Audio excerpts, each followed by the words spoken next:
Hello बच्चों, कैसे हो आप लोग? अच्छे होंगे बेटा। बेटा आज मैं आपके लिए लेकर के आई हूँ यूपी बोर्ड 12th क्लास के लिए प्रोफेसर जी सुंदर रेड्डी का चैप्टर है आपका भाषा और आधुनिकता। ठीक है बेटा, तो आज हम जान लेते हैं चैप्टर भाषा और आधुनिकता। तो देखते हैं बेटा, प्रस्तुत निबंध भाषा और आधुनिकता में लेखक प्रोफेसर जी सुंदर रेड्डी ने भाषा और आधुनिकता पर विशेष रूप से बल दिया है। इस लेख में उन्होंने वैज्ञानिक दृष्टि अपनाई है। उनका मत है कि भाषा परिवर्तनशील होती है। इसमें नए भाव, नवीन मुहावरे व लोकोक्तियाँ, नई परंपराएं, नई शब्दावली सहजतः आती रहती है। भाषा में इन सब के प्रयोग से व्यवहारिकता आती है, जो अंततः भाषा में आधुनिकता लाती है। व्यवहारिकता की दृष्टि से प्रोफेसर रेड्डी का विचार है कि हमें वैज्ञानिक शब्दों का ज्यों का त्यों ग्रहण करना चाहिए, अर्थात उनका रूपांतरण नहीं करना चाहिए। ठीक है बेटा, तो देखते हैं हम आगे। किसी भी क्षेत्र में रमणीयता लाने के लिए नित्य न्यूनता की आवश्यकता होती है। तो इसमें बेटा जो प्रोफेसर जी सुंदर रेड्डी हैं वो कहते हैं कि किसी भी क्षेत्र में रमणीयता का अर्थ क्या हो गया बेटा? सुंदरता। ठीक है, तो वो कहते हैं कि किसी भी क्षेत्र में, चाहे कोई भी क्षेत्र हो, ठीक है, किसी भी क्षेत्र में सुंदरता लाने के लिए नित्य नूतनता अर्थात नया, नवीन की आवश्यकता होती है। आगे समझ में, किसी भी क्षेत्र में सुंदरता लाने के लिए नित्य ही नया करने की आवश्यकता होती है। इसी को दृष्टि में रखकर ही माघ ने कहा है। माघ कौन है? माघ ये एक संस्कृत के कवि थे। ठीक है, तो कहते हैं कि इसी को दृष्टि में रखकर ही माघ ने कहा है। क्या कहा है माघ ने? देखते हैं। छड़े छड़े यन्नवता मुपैते तदेव रूपम रमणीयतायाः। छड़े छड़े का अर्थ क्या हो गया? छड़ छड़ में। ठीक है, छड़ छड़ में यन्नवता मुपैते, यन्नवता का अर्थ क्या हो गया? छड़ छड़ में जो नवीनता मुपैती, नवीनता को धारण करती है, तदेव धारण करती है, वही रमणीयताया, वही रमणीयता का रूप है। आ गया? रूपम रूप है। छड़ छड़ में जो नवीनता को धारण करती है वही रमणीयता का रूप है। आ गया समझ में बेटा? क्या हो जाएगा इसका अर्थ? छड़ छड़ में जो रमणीयता को धारण करती है वही क्या है? वही छड़ छड़ में जो नवीनता को धारण करती है वही रमणीयता का रूप है। हो गया क्लियर बेटा? आगे बढ़ते हैं। रमणीयता और नित्य नूतनता अन्योन्याश्रित है। रमणीयता यानी कि सुंदरता और नित्य नूतनता नित्य नया करना। ठीक है, तो सुंदरता और नित्य ही नया करना यह क्या है? अन्योन्याश्रित है, यानी कि अन्योन्याश्रित, ये एक दूसरे पर आश्रित है। ठीक है बेटा, ये एक दूसरे पर आश्रित हैं। रमणीयता के अभाव में कोई भी चीज मान्य नहीं होती। रमणीयता के अर्थात सुंदरता के अभाव में कोई भी चीज मान्य नहीं होती। नित्य नूतनता किसी भी सर्जक की मौलिक उपलब्धि की प्रामाणिकता सूचित करती है। नित्य नवीनता किसी भी सर्जक की, किसी भी वस्तु की, ठीक है, मौलिक उपलब्धि की प्रामाणिकता को सूचित करती है और उसकी अनुपस्थिति में कोई भी चीज वस्तुतः जनता व समाज के द्वारा स्वीकार्य नहीं होती। यानी कि उसकी अनुपस्थिति में, किसकी? रमणीयता की। ठीक है, रमणीयता की अनुपस्थिति में कोई भी चीज वस्तुतः जनता व समाज के द्वारा स्वीकार नहीं की जा सकती। ठीक है बेटा, सड़ी गली मान्यताओं से जकड़ा हुआ समाज जैसे आगे बढ़ नहीं पाता। सड़ी गली मान्यताओं से जकड़ा हुआ समाज जैसे आगे बढ़ नहीं पाता, वैसे ही पुरानी रीतियों और शैलियों की परंपरागत लीक पर चलने वाली भाषा भी जन चेतना की गति देने में प्रायः असमर्थ हो ही रह जाती है। आगे समझ में, भाषा समूची युग चेतना की अभिव्यक्ति का एक सशक्त माध्यम है। भाषा समूची यानी कि संपूर्ण युग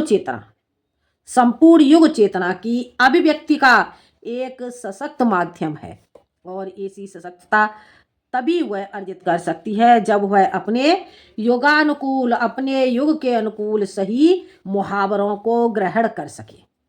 भाषा सामाजिक भाव प्रकटीकरण की सुबोधता के लिए ही उद्दिष्ट है। भाषा सामाजिक भाव प्रकटीकरण की सुबोधता के लिए ही उद्दिष्ट है। उसके अतिरिक्त उसकी जरूरत ही सोची नहीं जाती। इस उपयोगिता की सार्थकता समसामयिक सामाजिक चेतना में प्राप्त द्रष्टव्य अनेक प्रकार की संश्लिष्टताओं की दुरुता, आगे समझ में, संश्लिष्टताओं की दुरुता का परिहार करने में ही निहित है। कभी कभी अन्य संस्कृतियों के प्रभाव से और अन्य जातियों के संसर्ग से भाषा में नए शब्दों का प्रवेश होता है। आगे समझ में, कभी कभी अन्य संस्कृतियों के प्रभाव से या अन्य अलग अलग देशों की अलग अलग संस्कृतियों के प्रभाव से, ठीक है बेटा, अन्य संस्कृतियों के प्रभाव से और अन्य जातियों के संसर्ग से, अनेकों प्रकार की जातियों के मेल मिलाप से, अलग अलग जातियों के मेल मिलाप से, ठीक है, भाषा में नए नए शब्द निहित होते हैं, प्रवेश होता है, नए नए शब्द प्रवेश होता है और इन शब्दों के सही पर्यायवाची शब्द अपनी भाषा में न प्राप्त हों तो उन्हें वैसे ही अपनी भाषा में स्वीकार करने में किसी भी भाषा भाषी को आपत्ति नहीं होनी चाहिए। आगे समझ में, यही भाषा की सजीवता होती है। भाषा की सजीवता इस नवीनता को पूर्णतः आत्मसात करने पर ही निर्भर करती है। क्या कह रहे हैं? कहते हैं कि अपनी भाषा में स्वीकार करने में किसी भी भाषा भाषी को आपत्ति नहीं होनी चाहिए। यानी कि इन शब्दों को जो अन्य देशों से अलग अलग क्षेत्र से जो शब्द प्राप्त होते हैं, तो ऐसे शब्दों को यदि उनका कोई पर्यायवाची हमारी भाषा में नहीं मिलता है तो फिर भी हमें उसे अपनी भाषा में प्राप्त हो तो उन्हें वैसे ही भाषा में स्वीकार करने में किसी भी भाषा को आपत्ति नहीं होनी चाहिए। यही भाषा की सजीवता होती है। भाषा की सजीवता इस नवीनता को पूर्णतः आत्मसात करने पर ही निर्भर करती है। भाषा म्यूजियम की वस्तु नहीं है, उसकी स्वतः सिद्ध एक सहज गति है। स्वतः सिद्ध यानी कि स्वयं अपने आप, ठीक है, स्वतः का अर्थ हो गया स्वयं अपने आप सिद्धि को प्राप्त करना एक सहज गति है जो सदैव नित्य नूतनता को ग्रहण कर चलने वाली है। जो नित्य ही नूतनता यानी कि नए रूप को ग्रहण करके चलने वाली है। भाषा संस्कृति का एक अटूट अंग है। भाषा क्या है? भाषा संस्कृति का एक अटूट अंग है। संस्कृति परंपरा से निःसृत होने पर भी परिवर्तनशील और गतिशील है। उसकी गति विज्ञान की प्रगति के साथ जोड़ी जाती है। उसकी गति विज्ञान की प्रगति के साथ जोड़ी जाती है। वैज्ञानिक आविष्कारों के प्रभाव के कारण उद्भूत नई सांस्कृतिक हलचलों को शाब्दिक रूप देने के लिए भाषा के परंपरागत प्रयोग पर्याप्त नहीं है।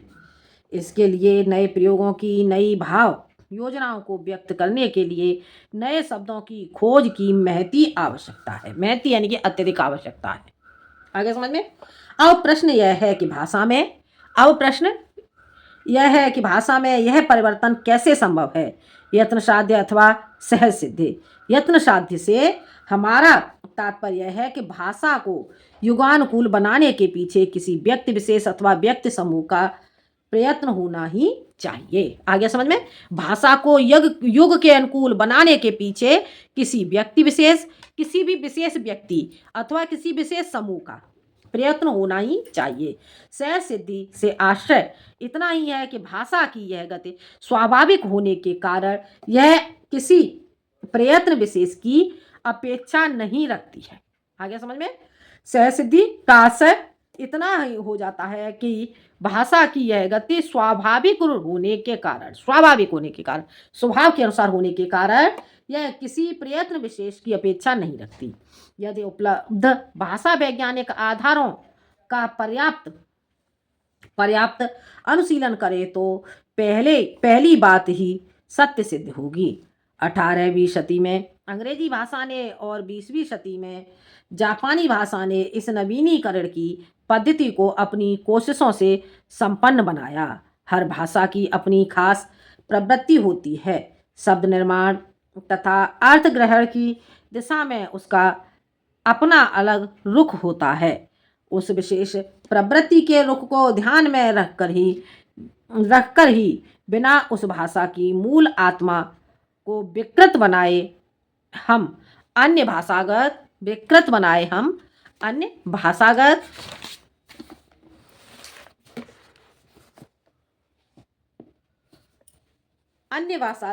शब्दों को स्वीकार कर सकते हैं। चंद रूपगत परिवर्तनों के साथ यह काम एशिया और अफ्रीका जैसे वैज्ञानिक एवं साहित्य सृजन की दिशा में पिछड़े हुए देशों में और भी सत्वर होना चाहिए। ठीक है बेटा, सत्वर साहित्य सृजन की दिशा में पिछड़े हुए देशों में और भी अधिक शीघ्रता पूर्वक होना चाहिए। सत्वर का अर्थ क्या हो गया बेटा? शीघ्र। ठीक है, और इसकी अत्यधिक आवश्यकता है। भाषा की साधारण इकाई शब्द है। भाषा की साधारण इकाई क्या है? शब्द है। शब्द के अभाव में भाषा का अस्तित्व ही दुरूह है। यदि भाषा में विकसनशीलता शुरू होती है तो शब्दों के स्तर पर ही दैनंदिन सामाजिक व्यवहारों में हम कई ऐसे नवीन शब्दों का इस्तेमाल करते हैं जो अंग्रेजी, अरबी, फारसी आदि विदेशी भाषाओं से उधार लिए गए हैं। वैसे ही नए शब्दों का गठन भी अनजाने में अनायास ही होता है। ये शब्द अर्थात उन विदेशी भाषाओं से सीधे अविकृत ढंग से उधार लिए गए शब्द भले ही काम चलाऊ माध्यम से प्रयोग हों, साहित्यिक दायरे में कदापि ग्रहणीय नहीं। यदि ग्रहण करना पड़े तो उन्हें भाषा की मूल प्रकृति के अनुरूप साहित्यिक शुद्धता प्रदान करनी पड़ती है। यह प्रयत्न की आवश्यकता प्रतीत होती है। आगे देखते हैं।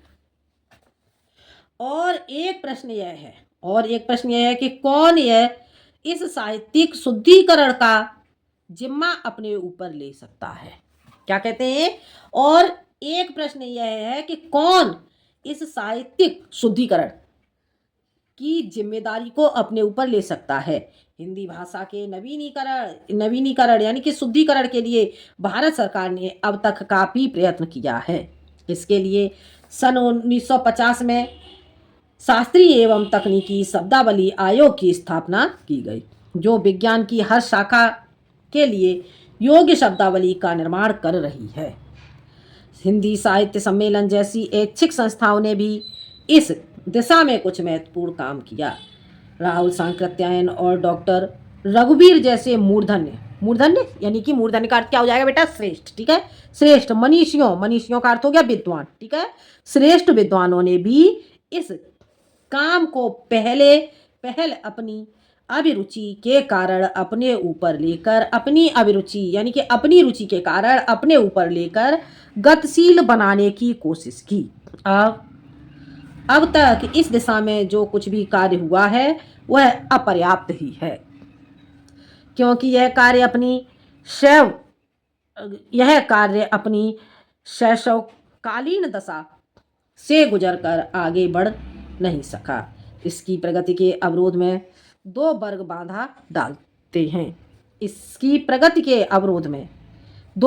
डालते हैं। प्रथम वह वर्ग जो अपनी शुद्ध साहित्यिक दृष्टि के कारण आम प्रचलित यानी कि साधारण बोलचाल, ठीक है, उन पराये शब्दों को यथावत का अर्थ हो गया भली भांति, उन पराये शब्दों को भली भांति रूप से ग्रहण करने में या ठीक प्रकार से ग्रहण करने में संकोच करता है।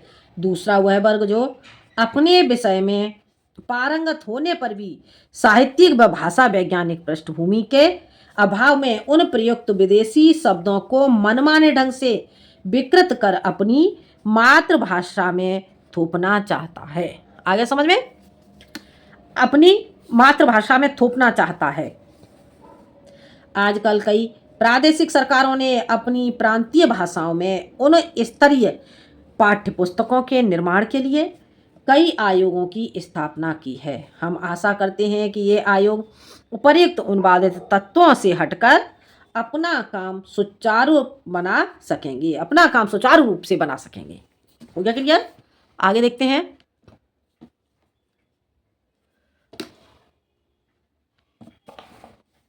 आगे बेटा। विदेशी शब्द जिन्हें अपनी प्रांतीय भाषाओं में ग्रहण करने की आवश्यकता है, खास तौर पर दो तरह के होते हैं, वस्तु सूचक, भाव सूचक। ठीक है बेटा, वस्तु सूचक और भाव सूचक। विज्ञान की प्रगति के कारण नई चीजों का निरंतर आविष्कार होता रहता है। विज्ञान की अत्यधिक प्रगति के कारण निरंतर नई चीजों का आविष्कार होता रहता है। जब कभी नया आविष्कार होता है, उसे एक नई संज्ञा दी जाती है। जिस देश में उसकी सृष्टि की जाती है, वह देश उस आविष्कार के नामकरण के लिए नया शब्द बनाता है। वही शब्द प्रायः अन्य देशों में बिना परिवर्तन के वैसे ही प्रयुक्त किया जाता है। यदि हर देश उस चीज के लिए अपना अपना अलग नाम देता रहेगा तो उस चीज को समझने में ही दिक्कत होगी। जैसे रेडियो, टेलीविजन, स्पुतनिक प्रायः सभी भाषाओं में इनके लिए एक ही शब्द प्रयुक्त है। और एक उदाहरण देखिए, सीढ़ी लगाना। ऊपर चढ़ने के लिए अनादिकाल से भारत में एक ही साधन मौजूद था, सीढ़ी। औद्योगिक क्रांति आदि ने आवश्यकता के अनुसार और भी कई तरह की सीढ़ियों का निर्माण किया, जैसे लिफ्ट, एलिवेटर, एस्कलेटर आदि। भारतीयों के लिए ये बिल्कुल नए शब्द हैं और इसीलिए भारतीय भाषाओं में इसके लिए अलग अलग नाम द्रष्टव्य नहीं होते।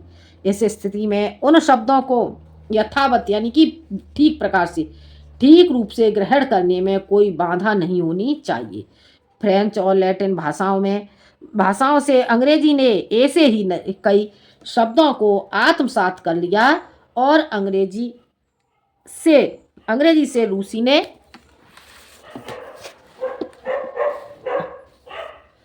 कभी कभी एक ही भाव के होते हुए भी उसके द्वारा ही उसके अन्य पहलू अथवा स्तर साफ व्यक्त नहीं होते। उस स्थिति में अपनी भाषा में ही उपस्थित विभिन्न पर्यायवाची शब्दों का सूक्ष्म भेदों के साथ प्रयोग करना पड़ता है। जैसे उष्ण एक भाव है। जब किसी वस्तु की उष्णता के बारे में कहना हो तो हम ऊष्मा कहते हैं और परिणाम के संदर्भ में उसी को हम ताप कहते हैं। वस्तुतः अपनी मूल भाषा में उष्ण, ऊष्मा, ताप, इनमें उतना अंतर नहीं जितना अब समझा जाता है। पहले अभ्यास की कमी के कारण जो शब्द कुछ कट या विपरीत से प्रतीत हो सकते हैं, वे ही कालांतर में मामूली शब्द बनकर सर्व प्रचलित होते हैं। नवीनीकरण में कितना ही प्रशस्त कार्य क्यों न हुआ हो, उस प्रक्रिया में यह भूलना नहीं चाहिए कि भाषा का मुख्य कार्य सुस्पष्ट अभिव्यक्ति है, स्पष्ट रूप से अभिव्यक्त करना है। यदि सुस्पष्टता, सुंदर स्पष्टता एवं निर्दिष्टता से कोई भी भाषा वंचित रहे तो वह भाषा चिरकाल तक यानी कि लंबे समय तक जीवित नहीं रह सकेगी। नए शब्दों के निर्माण में भी यही बात सोचनी चाहिए। इस संदर्भ में यह भी याद रखना चाहिए कि हम पूर्वाग्रहों से मुक्त होकर उस शब्द को मूल आत्मा तथा सार्थकता पर उन्मुक्त विचार कर सकें। अंग्रेजी भाषा शासकों की भाषा रही। अंग्रेजी भाषा किसकी? शासकों की भाषा रही और भाव दास्ता की निशानी है। ऐसा सोचकर यदि हम नए शब्दों का निर्माण करने में लग जाएं तो नुकसान हमारा ही होगा, अंग्रेजी का नहीं। उर्दू में प्रयोग अरबी और फारसी के शब्दों को जो इस्लाम धर्म को ज्ञापित करने वाले हैं, हिंदी वाले त्यागना आरंभ करें तो हिंदी भाषा सहज भाषा न रहकर एकदम बनावटी बनेगी। यदि यह नवीनीकरण सिर्फ कुछ पंडितों की व आचार्यों की दिमागी कसरत ही बनी रहे तो भाषा गतिशील नहीं होती। भाषा का सीधा संबंध प्रयोग से है। भाषा का सीधा संबंध प्रयोग से है और जनता से है। यदि नए शब्द अपने उद्गम स्थान, अपने उत्पत्ति स्थान में ही अड़े रहें और कहीं भी उनका प्रयोग किया नहीं जाए तो उसके पीछे के उद्देश्य पर ही कठोर आघात होगा। इसके लिए यूरोपीय देशों में प्रेषण के कई माध्यम हैं। यूरोपीय देशों में प्रेषण कहते हैं वे दूसरे देशों के लिए प्रदान करने के लिए, ठीक है, भेजने के कई माध्यम हैं। श्रव्य दृश्य विधान, दूसरे देशों को भेजने के कई माध्यम हैं, जैसे श्रव्य दृश्य विधान, वैज्ञानिक कथा साहित्य आदि। हमारी भारतीय भाषा में वैज्ञानिक कथा साहित्य प्रायः नहीं के बराबर हैं। किसी भी नए विधान की सफलता अंततः जनता की सम्मति व असम्मति के आधार पर निर्भर करती है। आ रहा है समझ में बेटा? और जनता में इस चेतना को उजागर करने का उत्तरदायित्व शिक्षित समुदाय एवं सरकार का होना चाहिए। जनता में यह चेतना उजागर करने का उत्तरदायित्व शिक्षित समुदाय और सरकार का होना चाहिए। भाषा में आधुनिकता लाने के लिए व्यावहारिक भाषा के रूप का मानवीकरण करने के साथ साथ लिपि संबंधी सुधार भी आवश्यक है। भाषा के प्रयोग और उपयोग के साथ इन भाषाओं का समाधान जुड़ा हुआ है।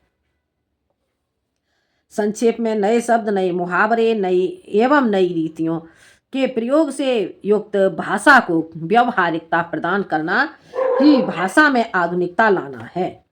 दूसरे शब्दों में केवल आधुनिक युगीन विचारधाराओं के अनुरूप नए शब्दों के गढ़ने मात्र से ही भाषा का विकास नहीं होता, वरन एक पारिभाषिक शब्दों को एवं नूतन शैली प्रणालियों को व्यवहार में लाना ही भाषा को आधुनिकता प्रदान करना है, क्योंकि व्यवहारिकता ही भाषा का प्राण तत्व है। नए शब्दों और नए प्रयोगों का पाठ्य पुस्तकों से लेकर साहित्यिक पुस्तकों तक एवं शिक्षित व्यक्तियों से लेकर अशिक्षित व्यक्तियों तक के सभी कार्यकलापों में प्रयुक्त होना आवश्यक है। इस तरह हम अपनी भाषा को अपने जीवन की सभी आवश्यकताओं के लिए जब प्रयुक्त कर सकेंगे तब भाषा में अपने आप आधुनिकता आ जाएगी। ठीक है बेटा? तो ये था बेटा आपका प्रोफेसर जी सुंदर रेड्डी का चैप्टर भाषा और आधुनिकता। ठीक है बेटा? तो आज के लिए इतना ही। अगले वीडियो में आती हूँ इसके अभ्यास प्रश्न लेकर। जब तक के लिए धन्यवाद।